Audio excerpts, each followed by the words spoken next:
আসসালামু আলাইকুম এভরিওয়ান। আপনারা সবাই কেমন আছেন? আশা করি আপনারা সবাই ভালো আছেন। তো আজকে আমি আপনাদেরকে ডিম আলুর ঘাটি করে দেখাবো। তো সম্পূর্ণ আমি যেভাবে করে থাকি আমার নিয়মে, তো অনেক টেস্ট হয়। তো সেজন্য ভাবলাম একটু আপনাদের সাথে শেয়ার করি রেসিপিটা। তো এজন্য আমি এখানে আলু নিয়েছি, সিদ্ধ করে আলুটাকে একটু ভেঙে নিয়েছি। আর এখানে আদা রসুন পেস্ট, একটু জিরা পেস্ট, আর নিয়েছি এখানে কাঁচামরিচ, পেঁয়াজ, আর এখানে আছে ডিম। তো এখানে আমি 2টা ডিম নিয়েছি। তো পেঁয়াজ দিয়ে, মরিচ দিয়ে আর লবণ দিয়ে এখানে ফেটে নিয়েছি। তো ডিমটাকে আগে ভেজে নিতে হবে। আর এখানে আছে পরিমাপ মতো লবণ, আর আছে এখানে ধনিয়ার গুঁড়ো, হলুদের গুঁড়ো, একটু ভাজার জিরে গুঁড়ো।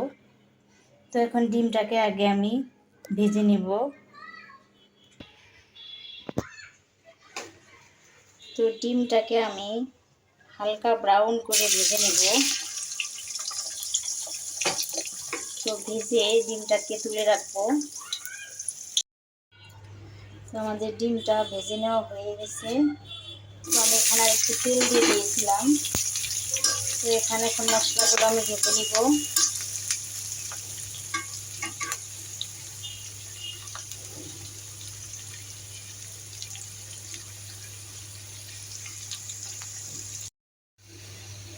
তো আমরা মশলাটাকে কষিয়ে নিয়েছি। তো সেখানে এখন আলুটাকে ভেজে নিচ্ছি।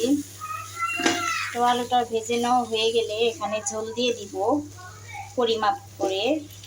আমি ঝোলটা কিন্তু একদম আঠালো করে নামাবো। তো তারপর ঝোল দিয়েই আমি ডিম ভাজিটা দিয়ে দিব। তো ডিম ভাজিটা আমরা যেভাবে ডিম ভাজি খেয়ে থাকি ভাত দিয়ে, ঠিক ওইভাবে করলেই হবে।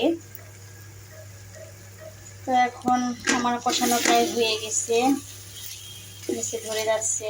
তো এখন আমি এখানে ঝোল দিয়ে দিব। তারপর এখন ডিম দিয়ে এখানে আমি কিছুক্ষণ রান্না করে নিব। তো আমাদের ডিম আলু রান্নাটাও হয়ে গেছে। তো দেখতেই পাচ্ছেন কতটা সুন্দর। তো ডিমগুলোকে আমি মাঝখান দিয়ে কেটে দিয়েছি 2 টুকরো করে। তো এখন আমি এখানে ভাজা জিরার গুঁড়ো দিয়ে দিব। এখানে আবার ধনিয়া পাতা থাকলে সেটাও দিয়ে যায়।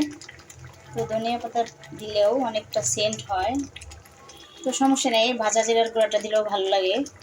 তো এখন আমি ভাজা জিরার গুঁড়োটা দিয়ে দিব, দিয়ে নামিয়ে ফেলবো। তো অনেক সুন্দর কিন্তু ফ্লেভার বের হয়েছে, কারণ বুঝতেই পারছেন ডিম ভাজি এমনিতেই খেতে মজা, অনেক সুস্বাদু। তো তার মধ্যে আবার এটা রান্না করা হচ্ছে আলু দিয়ে। তো আপনারা বাসায় একবার হলো ট্রাই করবেন। তো আমার ভিডিওটি যদি আপনাদের ভালো লেগে থাকে অবশ্যই একটা সাবস্ক্রাইব করে দিবেন, একটা লাইক দিয়ে দিবেন। তো আপনারা সবাই ভালো থাকবেন, সুস্থ থাকবেন। আল্লাহ হাফেজ।